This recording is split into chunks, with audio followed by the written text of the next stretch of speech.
My daughter-in-law sent me to a senior center, but she didn't know I owned it. That line will sound like a joke to you. It wasn't funny when I heard her whisper behind a plant, calling her mother. Once she signs, we list the house. Marcus will back me. She can't even find her glasses. I was sitting under a brass plaque that said Henderson Family Foundation, my own name, shining back at me. The water glass trembled in my hand, and in that moment, I decided I'd sign nothing I hadn't read, and I'd make them remember who really owned this place. Mrs. Henderson? The intake coordinator at the desk smiled at me with that tight customer service warmth. A gold name tag read Peggy. We'll have you in the assessment room in just a minute. Do you need water, coffee? We've got fresh peach cobbler in the dining room, chef's specialty. I'd like a glass of water, please, and a quiet place to read the paperwork. Every page.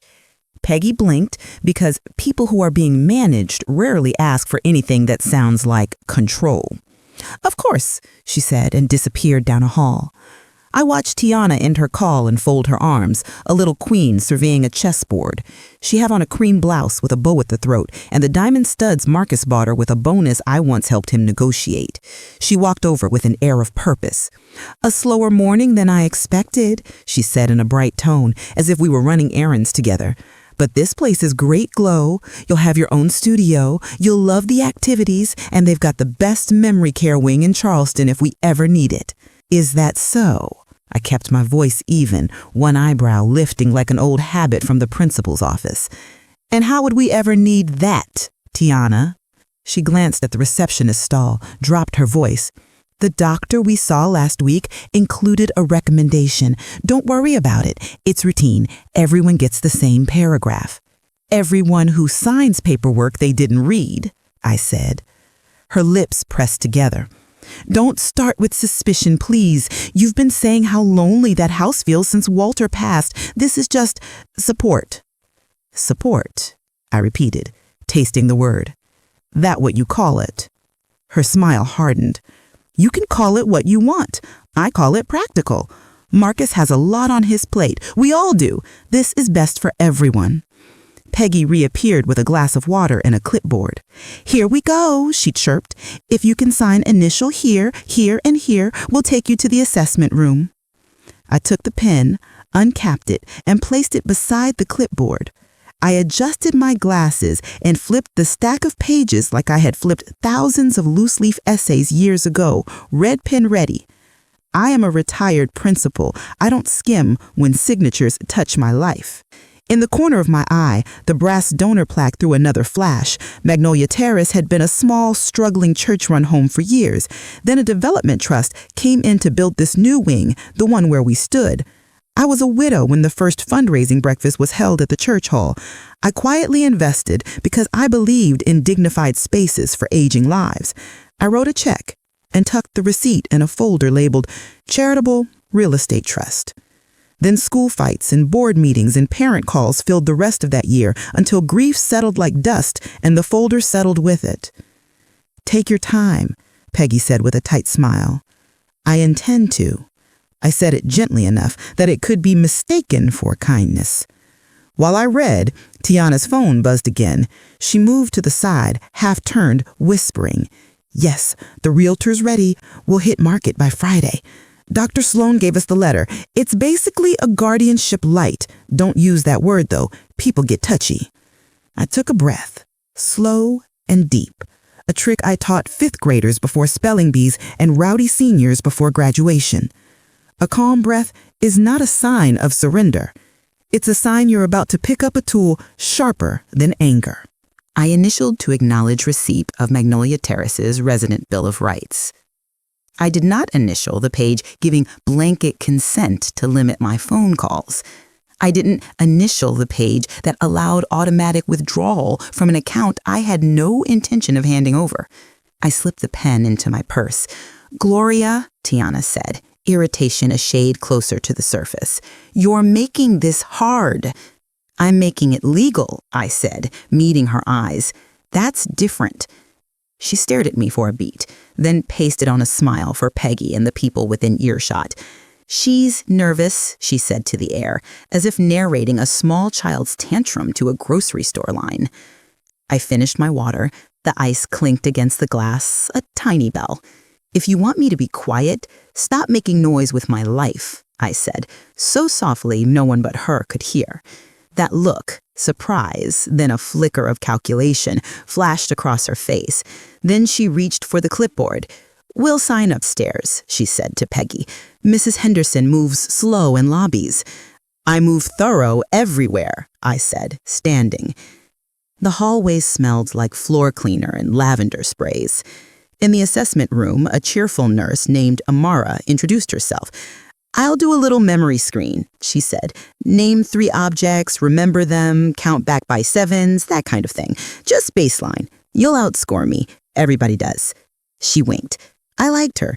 "I've been scoring tests my whole life," I said. "I know if it's fair or not." Tiana's phone was in her hand again, face down.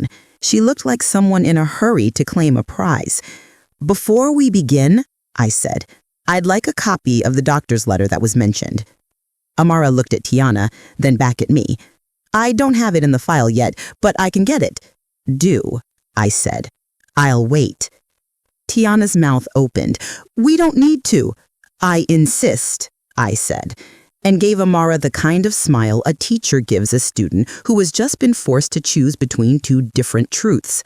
Amara left the room. "You're doing this on purpose. You're making a scene." I haven't raised my voice once. A scene doesn't require volume. It requires witnesses. She leaned closer. "Sign the papers and stop this, please." "Please," I repeated, as if I were trying on the word for size. A beautiful word. Works even better before you take people's houses. "That house is too big for you, and you hate the stairs." "I do hate the stairs, and I still pay the taxes, the insurance, and my tithe. I walk those stairs because I choose which burdens are mine." Amara returned with a thin folder. "Found it," she said, and laid it on the table. I slipped my reading glasses back on and read. Dr. Sloane's letter was 2 paragraphs of calmly phrased concern, mild forgetfulness, recommendation for increased supervision, and the sentence that made my pulse tick faster. "Due to safety concerns, I recommend third-party management of finances until further evaluation." Did Dr. Sloane test me? Tiana's tongue flicked at the corner of her mouth. "We visited last week." "I know where we went. I asked if he tested me, counting, naming, drawing a clock."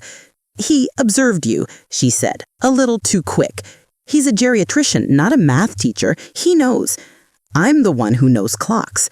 A person who has never had to show their work thinks recommendation and mandate are the same thing." I closed the folder, slid it back. "Thank you, Amara. Let's do your memory screen." I passed, easily. The only thing I couldn't remember was the last time my son stood between me and someone else's convenience.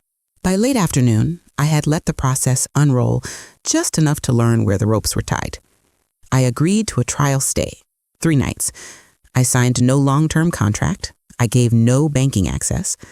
I gave Amara my daughter's number, not because I have a daughter, but because sometimes it is useful to watch who calls a number that leads back to an attorney's office. The daughter was Ruth Monroe, my lawyer for 27 years. Ruth and I met when she was a new associate, and I was a woman trying to keep her school's roof from collapsing in a thunderstorm without collapsing herself.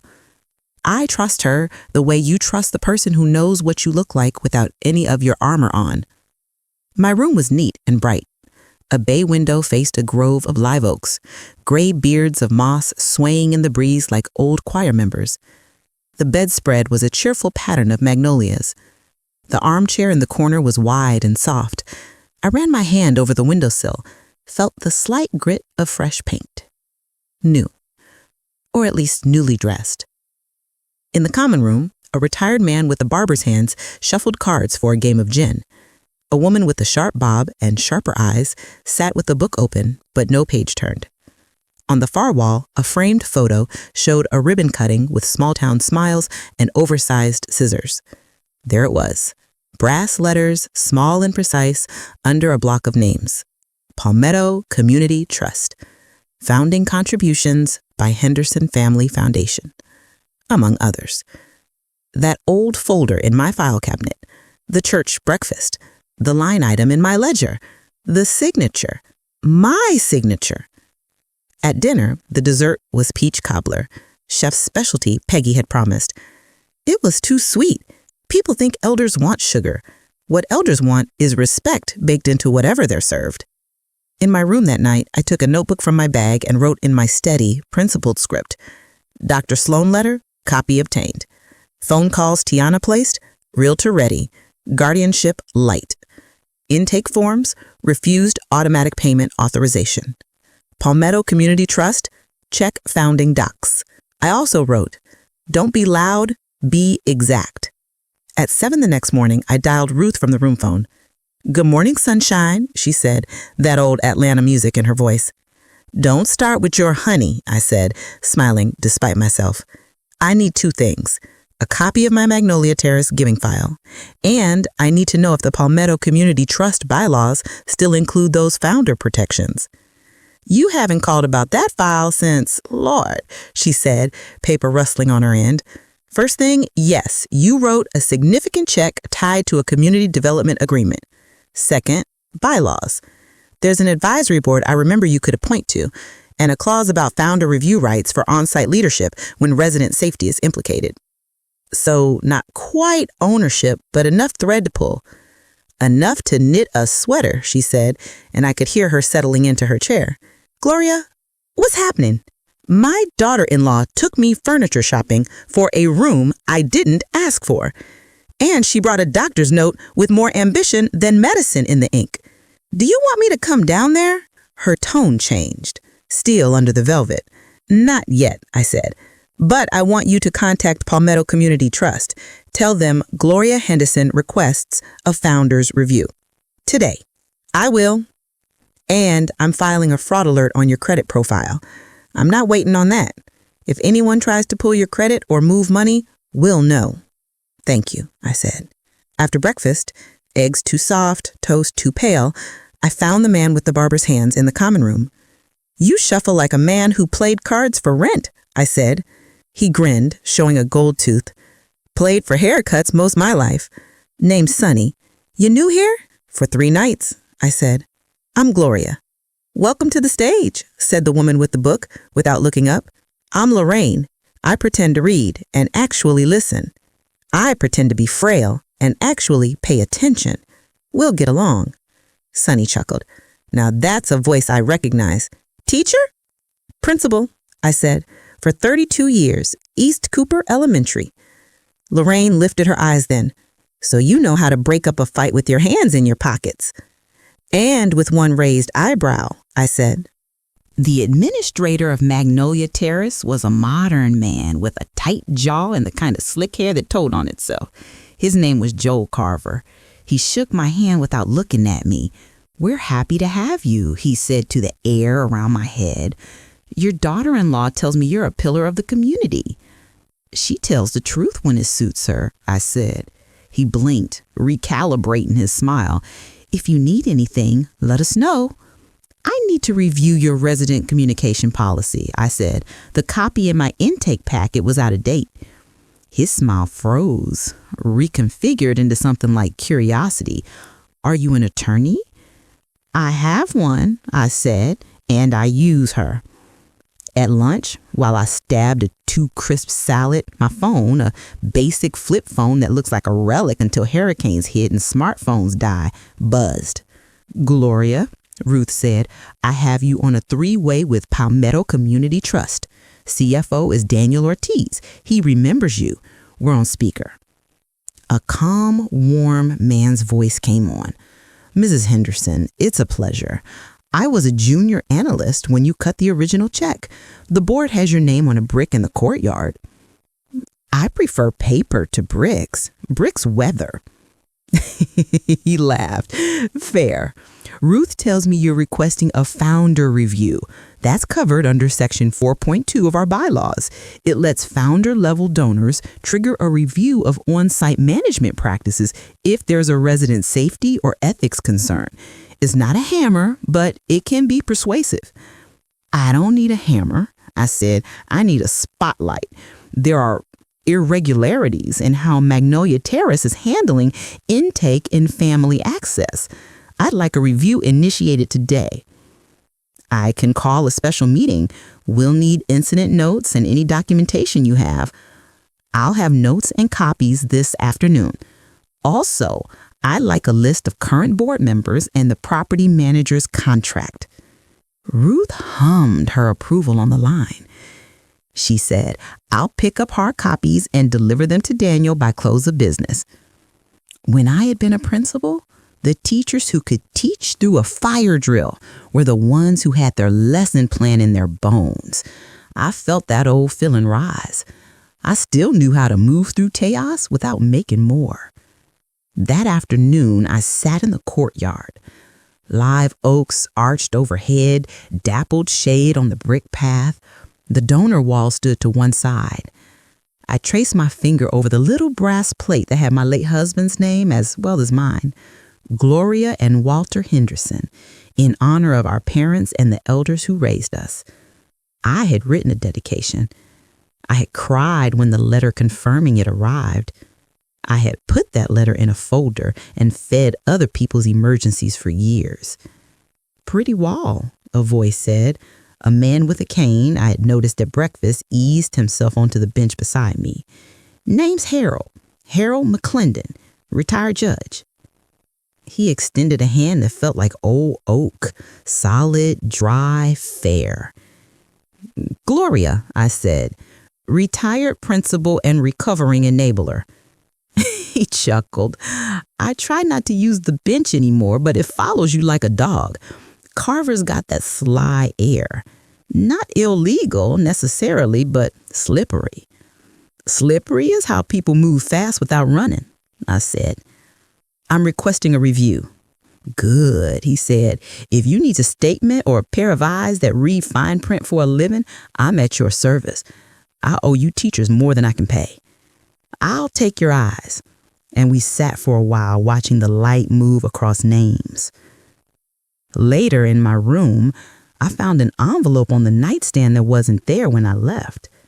Inside, a welcome note, a brochure, and a courtesy form authorizing the facility to consolidate billing through an approved family representative. The line for a signature had a sticky flag. The script on the sticky, "Tiana will sign for you, easier." No one had asked me if my right hand still held a pen. I took a picture with my flip phone, grainy, but clear enough, then walked to the nurse's station. Amara looked up, smiled, then frowned when she saw my face. "Someone left this in my room," I said. "Please make sure no one places my signature on any document when my hand isn't physically on the pen. I'm competent. If anyone needs to be reminded, I'll remind them, loudly." "I hear you," she said, "and I'll note it. And one more thing," I said, lowering my voice. "If Mr. Carver attempts to restrict my phone or mail, I'd like you to be nearby. Not because I need help, because he needs a witness." Her eyes warmed. "Yes, ma'am." I slept poorly that night, not because of fear, but because old anger walked up and down a hallway in my head, stopping to point at instants I had given up small shapes of myself to keep the peace. A dinner Tiana hosted where she made a toast about old people and their pack rat ways, while I laughed and told a story to soften it. The time I paid off Marcus's credit card because he needed a reset, and then watched a pair of red-soled shoes walk into my kitchen 2 weeks later. The afternoon I sat in church, palms open, asking for wisdom, and getting instead the clear picture of a woman who had forgotten she didn't have to be liked to be loved. In the morning, I woke to a voicemail from Marcus. "Mama," he said, his voice thin with stress. "Tiana says you're being difficult. I'm trying to keep everything calm. Maybe just sign what she needs so we can get you settled. I don't have time for this right now." I deleted the message and wrote another note in my notebook. "My son is 42 and thinks calmness comes in a form with a signature line." At 10, Ava and Jordan arrived at Magnolia Terrace, shepherded by a neighbor because Tiana was at the bank and Marcus was on a work call. Ava's 15, tall and leggy with my mother's cheekbones and the wary softness teenagers wear when they're trying to be grown. Jordan is 12, restless energy shaped into polite edges by a grandmother who sees him with a hopeful eye. Grandma, Ava said, hugging me like she remembered what it felt like to be 5. I'm moving here for 3 nights, I said. Come sit by the window. I want to talk to you both. Jordan flopped to the armchair, then remembered his manners and sat up. Your mom said you're safer here. Too many stairs at home. Your mother is right about the stairs, but she's wrong about the rest. Ava's eyes flicked to the door. Mom says you're forgetting things. I forgot to put sugar in my grits last week. Forgive me, but I remember exactly who I am. Grandma, Ava said, hesitant. Mom talks like you need help, like you're not okay. People who want control always call it help. Let me ask you two a question. Who pays the light bill at my house? You, Jordan said. Who bought the house? I asked. You, Ava said, quietly. Who cooks when y'all come over on Sundays? I asked. You, they said together. Right. I said, people can need support and still be in charge. What your mother did was push me toward a decision she wanted because it would make her life easier. That isn't help. That's convenience with pretty words around it. Ava looked down at her hands. She said you were going to sell the house anyway. I wasn't, I said. I was thinking about hiring someone to live in, maybe a retired teacher who misses teenage noise, maybe a young teacher who needs cheap rent and needs a grandmother. Jordan frowned. So, are we in trouble? His voice went small. Like, us for not knowing? You aren't in trouble, I said, reaching for his hand. But you're old enough for the truth. Your grandmother loves you more than potato salad on Easter. That love isn't a blank check. It's a steady truth. Your parents have been treating my steadiness like a faucet. They forgot that water comes from somewhere. Ava's eyes shone. What do we do? I said, you keep your grades up. You be kind. You learn to see the difference between generosity and compliance. And if someone tells you I can't sign my name, you ask to watch me write yours with a flourish. Jordan grinned, like that big loopy J you do. At noon, the review request was already moving. Ruth called to say Daniel Ortiz had scheduled a special meeting at 3. They'll join by video, she said. I'm coming in person. Daniel wants to bring the property manager's regional director. And Gloria, I flagged 2 things already. A pattern of families being pressured to sign automatic withdrawals and Carver's staff restricting calls for safety without the residents' consent. Bring a copy of Dr. Sloan's letter and his malpractice insurer address. I want him to be careful with his ink tomorrow. At 2:30, the common room was rearranged. Not by me, but it might as well have been. A long table, chairs, a TV screen rolled in on a cart.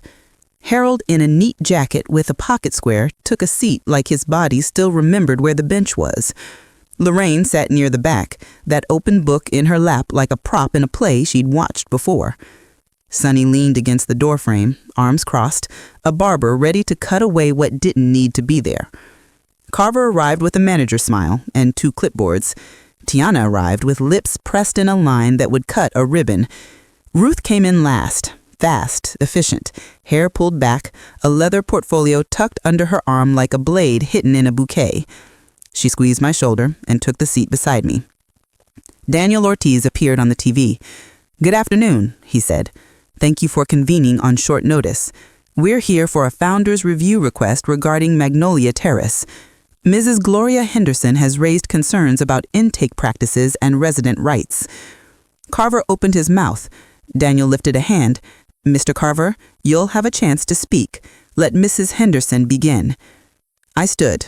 I didn't need to, but a body that has practiced authority and fairness knows when standing is an act of respect and when it's an act of war. This was neither. It was an act of remembering. I am not here to embarrass anyone, I said, voice clear. I am here to correct something before it turns into a habit. I don't live my life by other people's habits. I told them what I had seen. I held up the courtesy form left on my nightstand. I read the sticky note aloud. I read Dr. Sloan's letter, emphasizing the sentence someone would later try to pretend was stronger than it was. I played the voicemail where my son told me he didn't have time. I did not play Tiana's whisper in the lobby. I didn't have a recording of it. I had something stronger. Mrs. Henderson, Ruth said, and slid a sheet of paper to me. It was a copy of a text Tiana had sent to her mother that morning, forwarded by an in-law who thought it was funny before the wind changed. Once she signs, we can move the money. Marcus is useless in a crisis. I'll handle it." Tiana made a noise, small and sharp. "That wasn't about you," she said. "You weren't supposed to see. It was about my money, and my house, and my name. That's about me." Carver tapped his pen. "We have procedures," he said. "Families act in what they perceive to be the residents' best interest. We trust families."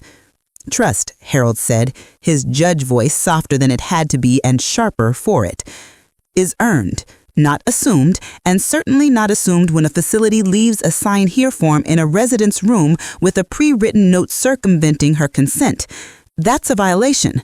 Carver flushed. Perhaps a staff member made a mistake. Lorraine raised her hand slightly without lifting her eyes from her book. Funny how the mistakes always lean in the same direction, toward ease for the one with the pen. Daniel cleared his throat. "We're not here to prosecute, but we are here to protect. Mr. Carver, effective immediately, I'm initiating an internal review. All authorization forms will be audited. Staff will be reminded in writing and in person that resident consent is required for communication restrictions. Mrs. Henderson, thank you for bringing this to us." I nodded. "There's one more item." Ruth slid another document across the table to me. I laid it down so everyone could see. "This," I said, "is the founding memorandum from the day Magnolia Terrace took our community's money to build this new wing. It lists 4 founders, the church among them, Palmetto Community Trust, and the Henderson Family Foundation. The memorandum grants the founders the right to request review of leadership during periods of ethical concern. I'm exercising that right. I'm asking for Mr. Carver to be reassigned pending the outcome of the audit." Carver stared at me like he had been told the weather was different than he expected. "Mrs. Henderson," he said, voice strained, "this is highly irregular. What's irregular is pretending that a woman who has been reading paperwork longer than you have been tying a tie doesn't know what her own signature means." Daniel's voice was calm. "Gloria's request is within her rights. Joel will assign an interim and you'll take paid leave during the review. HR will contact you. Thank you for your service." Tiana's mouth opened and closed like a fish that had popped its head above the water and found the air colder than expected. "You can't do this," she said to me, but it sounded like a child who had lost an argument and couldn't believe it. Marcus will listen," I said, for once, "because this is not about him either. It's about me." After the meeting, in a smaller room where the light fell warmer, Ruth sat with me, Tiana, and Marcus, who had slipped in looking like a man who had sprinted the last block to pretend he wasn't late to his life. He hugged me. He smelled like aftershave and apology. "Mama," he said low, "I'm sorry. I didn't know." "You didn't ask," I said, gentler than he deserved. "Sit." Ruth placed 3 stacks of paper on the table. "This is to make our next hour clear," she said. 1, your mother's house is titled in the Henderson Living Trust. It has been for 8 years. She is the trustee. No one else can sell it. 2, your attempt to list the house without proof of authority failed because Kim Caldwell, your realtor, asked for a power of attorney you don't have. You sent her a doctor's letter. That is insufficient and improper. 3, if you attempt to open credit accounts in your mother's name or move funds from her bank to yours without her express consent, you will face civil and potentially criminal consequences. "Ruth," Tiana said, tight, "I'm a compliance officer. I know the lines." "You know how to dance on them," Ruth said, no heat in her tone, which made it burn. "But you forgot one thing. Gloria draws her own." Marcus stared at his hands. We thought she'd be happier with people around." "Maybe I would, maybe I won't, but you don't get to choose an easier life for yourself and call it my happiness." Tiana's jaw clenched. "I planned everything. I handled the hard parts. I made space for you to rest. You made space for yourself, and you tried to put my life in it." She flinched like the slap she expected had finally come in the only way I know how to hit. Clean. I leaned forward and folded my hands the way I used to when I asked a child to tell me the truth they had hidden under hot shame. I raised a black son in the South. I taught other people's children to read when some of their parents couldn't. I wrote checks for the school roof. I wrote checks for your MBA when your financial aid got stuck in processing. I bought your first couch and your second car. I did those things because I loved you both, and because I believe that a family is a place where we hand each other ladders. Somewhere along the way, you started treating me like your escalator." Tiana's eyes shone, then hardened. "You make everything a lesson." "Because everything is," I said. Ruth cleared her throat. "Here's what happens next. Gloria will finish her 3-night trial because she said she would and because she has friends here already. Magnolia Terrace will undergo a review. Joel Carver is reassigned. Daniel Ortiz will personally oversee the audit. Gloria keeps her house, her accounts, and her decisions. If either of you tries to act on her behalf without her signature, I call the state's elder exploitation unit before my coffee gets cold." Marcus nodded fast. Okay. Then softer. "Mama, can we start over? I don't want to be that man in your stories." "You don't have to be," I said. "You just have to be a man in your own." When they left, Tiana didn't look back. I don't know if pride was pulling her or if shame was pushing her. It didn't matter. For the first time in months, the air felt like my size. That evening, I sat with Lorraine and Sunny and Harold in the courtyard. Cicadas droned, a summer choir. The sky held that low country lavender that makes you think of gospel chords. Lorraine finally turned a page in her book. "You swing," she said dry. "Not wild, clean." I've known women who swung wild. Most of them were swinging at their own ghosts. "Carver needed a haircut," Sonny said, flicking his wrist in that old barber way. "You gave him the fade." Harold tilted his head, smiling. "You reminded a building who paid for it," he said. "People forget. Buildings never do." The next day, Daniel Ortiz came in person. He walked the halls with a notepad and a quiet presence that made people stand up straighter without knowing why. He sat with me in my room and asked questions like a man who has learned more by listening than talking. He told me what the audit could and couldn't do. He didn't promise fireworks. He promised light. I respect light more. Fireworks make noise. Light lets you see. At noon, my phone buzzed again. It was a number I didn't recognize, but I answered. "Mrs. Henderson?" a clipped voice said. "This is Susan Nguyen from Coastal Federal Bank. I'm the Regional Compliance Manager. May I ask you a few questions about account access attempts this week?" "You may," I said. "And I'd like to ask you a few in return." There had been 2 attempts to add Tiana as an authorized user on one of my accounts. Ruth's fraud alert stopped them, and my bank called because they remembered the day I brought lemon bars for the tellers when a hurricane had knocked out power and they were working on generators. People remember sweetness when you don't shove it in their mouths too often. "Thank you for your time," Ms. Nguyen said. "We will investigate internally. You should know we take suspected financial exploitation seriously." "I'm learning that I need to take it seriously even when it comes with fresh flowers," I said. On the 3rd night of my trial stay, I sat up in bed and wrote in my notebook like I used to write in a lesson plan book. The headings were different, but the structure was the same. I listed not just the wrongs, but the paths back. People think justice is only about punishment. A principal knows justice is about the day after. I wrote, talk to Marcus alone, talk to Ava and Jordan again, call Pastor Elaine, invite Tiana to coffee in public at a table near a door. I wrote, ask Harold to review any letters before I sign them. I wrote, ask Daniel if the facility will host a family education night about elder rights. I wrote, bake something for Amara. When I checked out the next morning, Peggy had unusually soft eyes. Thank you, she said, tone lower than yesterday's chirp. Sometimes we forget who's watching. Sometimes, I said, people forget they're being watched with love and not just scrutiny. That makes them relax. When they relax, they show you who they are. Are you, she hesitated, are you coming back? I'll be back, but I'll be driving, and it will be because I choose to, not because anybody forced me. In the parking lot, the sun was already hot, the air thick with the smell of river water and cut grass. I slid behind the wheel of my sedan, put both hands on the steering wheel, and let myself feel what I had been holding at bay. Hurt, bright and clean, anger, hotter and messier. And under both, relief.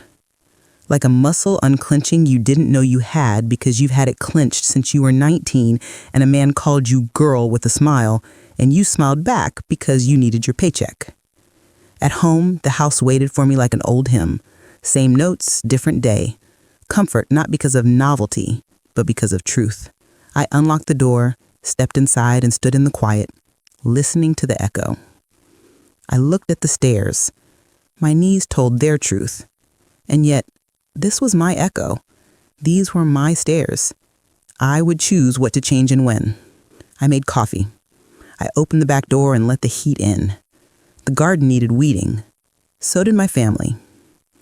Around lunchtime, Marcus pulled into the driveway alone. He sat at my kitchen table, hands wrapped around the mug like it could tell him what to do. "I'm ashamed," he said. "Good," I said, not to hurt him, but because shame that flowers into action can be a seed. "Now do something with it." "I love her," he said, looking at the wood grain, "but I don't know when loving her turned into obeying her. It was easier to let her make decisions. She does that. She fills space. You work long hours to avoid conflict and call it sacrifice. It's not. It's absence with a halo on it." He winced. "I know." "Do you?" I asked. "Or do you just know what it sounds like when I say it?" He met my eyes then. "I know enough to know I don't want to be this man. What should I do?" I said, "Get a job that gives you a backbone. Something you make with your hands that hurts a little and builds a lot. Then tell your children the truth about what you did wrong and what you're going to do right." "I'm not a builder," he said, half smiling, trying. "Dad built. I present." I said, "You sell ideas. That's fine. Go find a place where your ideas are worth something because your character is, not because your mother's checkbook is behind them. And don't present anything in my name again unless I'm sitting next to you." He nodded. "Okay." I said, "And talk to your wife. Tell her the escalator is closed for repairs. Maybe permanently." That afternoon, I drove to the church where the Magnolia Terrace fundraising breakfast had been held all those years ago. Pastor Elaine was in her office, glasses halfway down her nose, pen in hand over a wedding service bulletin. "Gloria," she said, standing, gathering me into a hug that smelled like peppermint tea and old wood. I heard a little of what went down. "You okay?" "I'm better than okay," I said. "I'm awake." She laughed softly. "You always did wake up like a soldier, ready to run the drill." "I need one favor," I said. "Well, two. The first, when the Palmetto Trust audit is done, I want you to host a family education night. Elder rights, financial boundaries. If you start talking about it in the building, people will hear it differently." "I'll do it," she said. "And the second?" "I need a name for a young woman who needs a room and can pay a little rent with time and kindness," I said. "Preferably someone who likes teenagers and won't mind my tendency to hum when I cook." "You mean the music the angels greedily lean down to hear?" she said, smiling. "I have 3 names by supper." At dusk, Tiana texted me. Not a paragraph, not a script. 2 sentences. "I lost my job. They said there were questions about judgment. I hate you for this." I stared at the screen until the text felt like a heat source. Then I typed, "I didn't make your choices, you did. If you want coffee tomorrow, I'll meet you at Harold Bakery at 10. If you want to scream, call your mother." She didn't reply. The Palmetto Trust audit took 2 weeks. Daniel sent updates without spin. 3 staff members had left authorization forms in resident rooms with pre-flagged signatures in the last 6 months. Family representatives had been allowed to temporarily restrict phone use without resident consent in 8 cases. Carver encouraged it when families were stressed.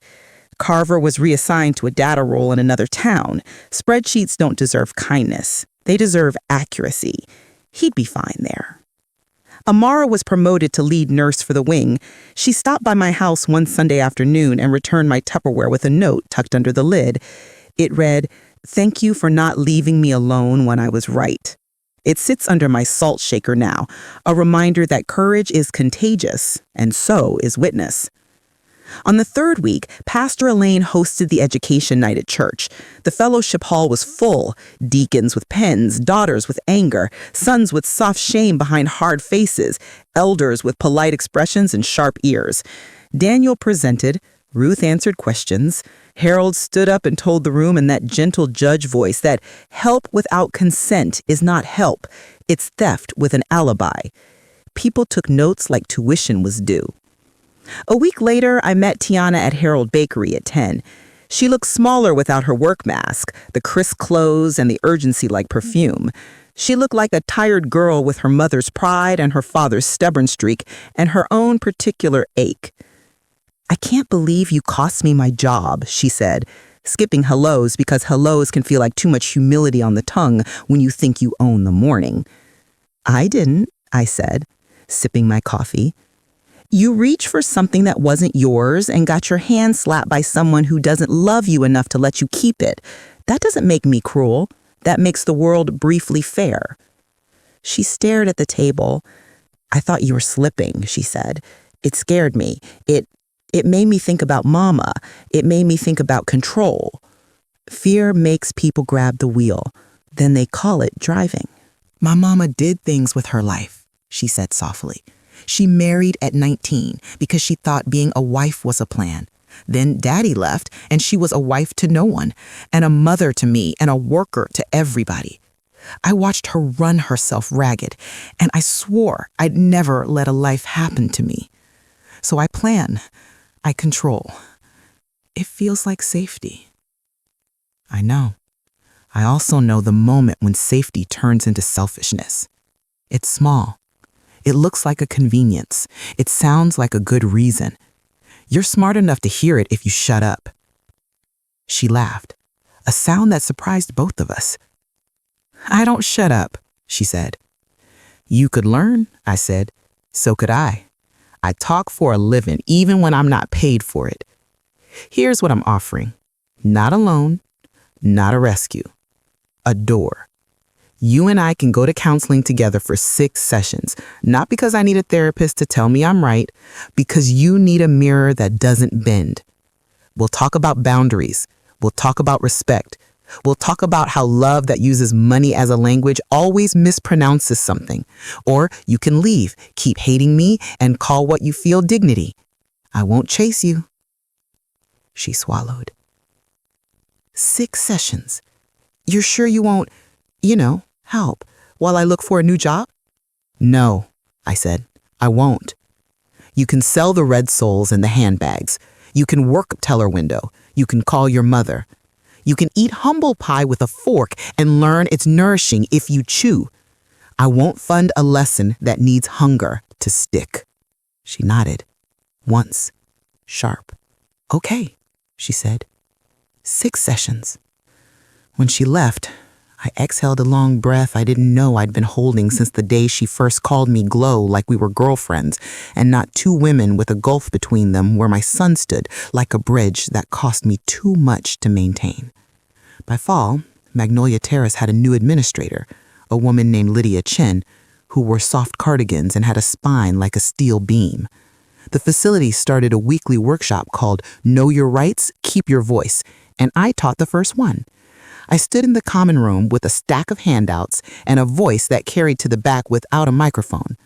"Repeat after me," I said, and the room chuckled because grown folks don't like being instructed like first graders until they hear the words and realize they fit their mouths like dignity. "I can ask questions. I can say no. I can change my mind. I can choose who speaks for me.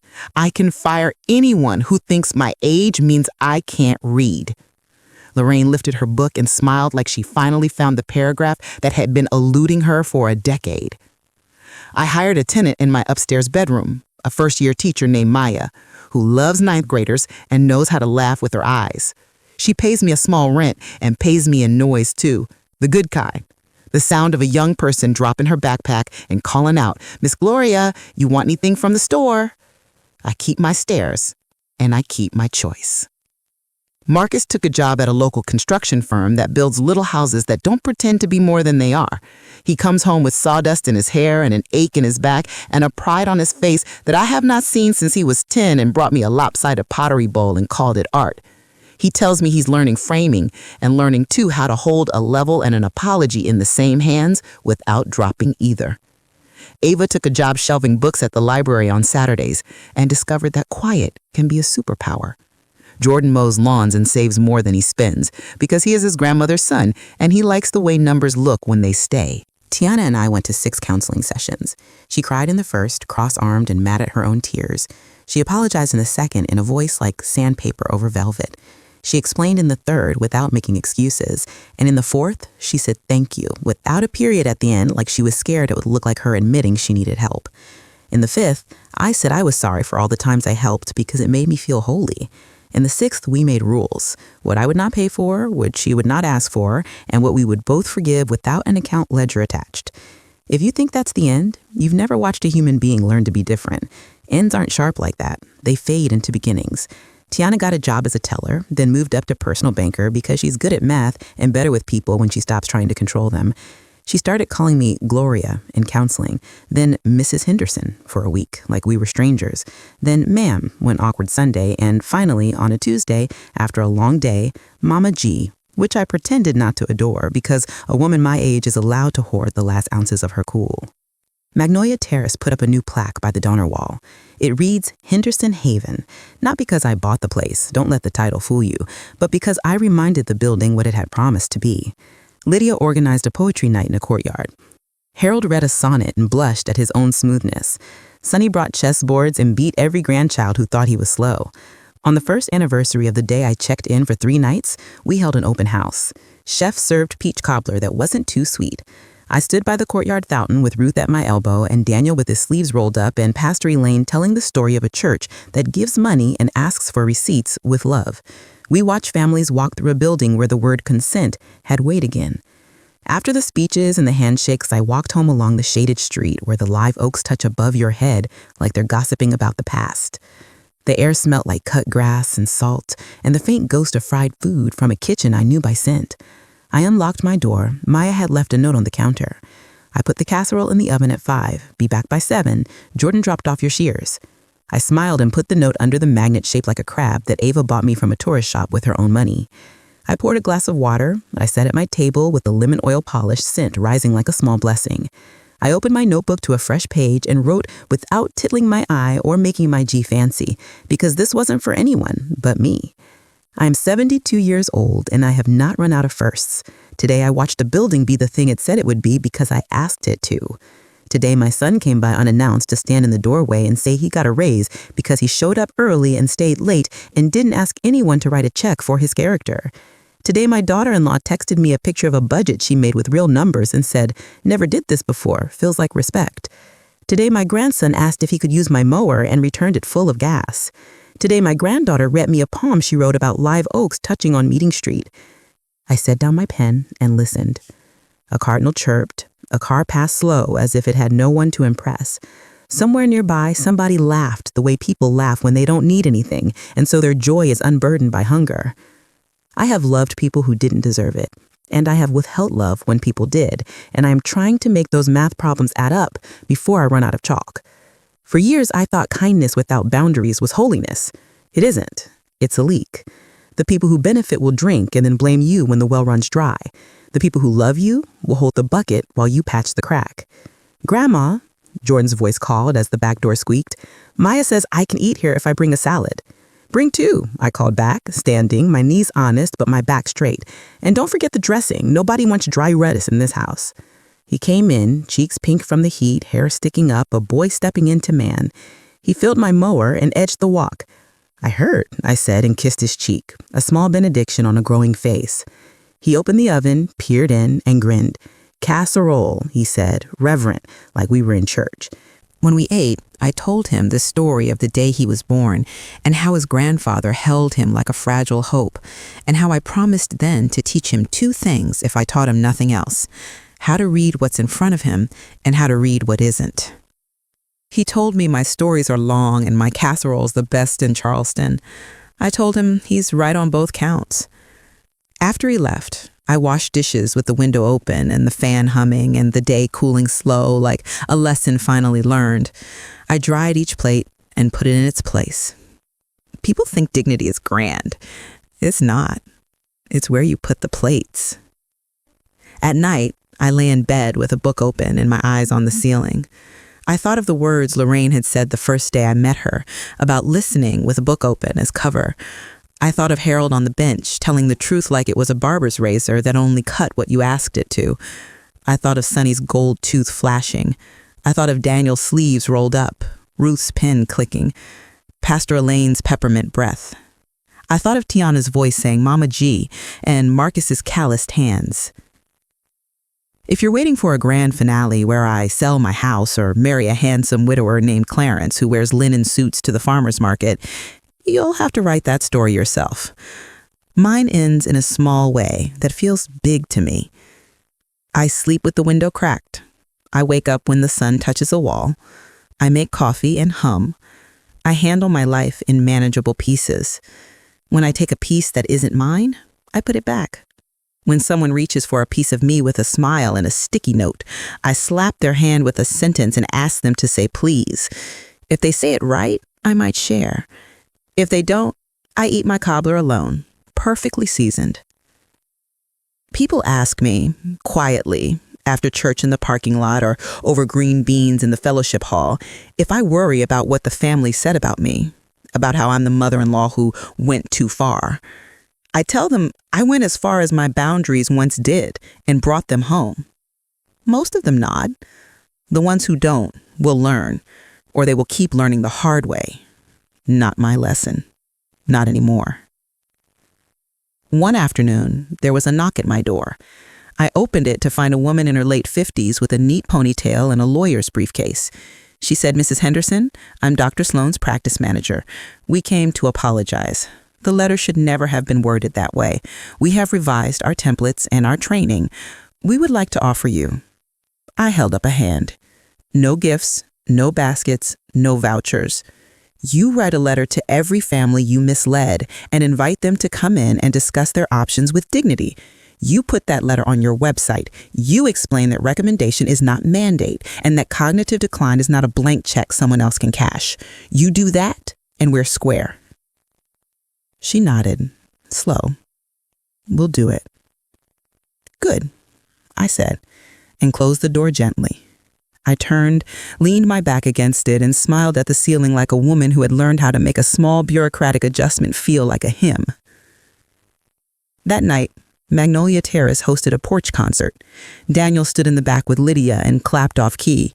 Harold recited a poem he wrote that made Lorraine lower her book and wipe her eyes. Sonny danced with a woman who moved like a memory. I sat on a folding chair and let the music rise. Tiana sat beside me.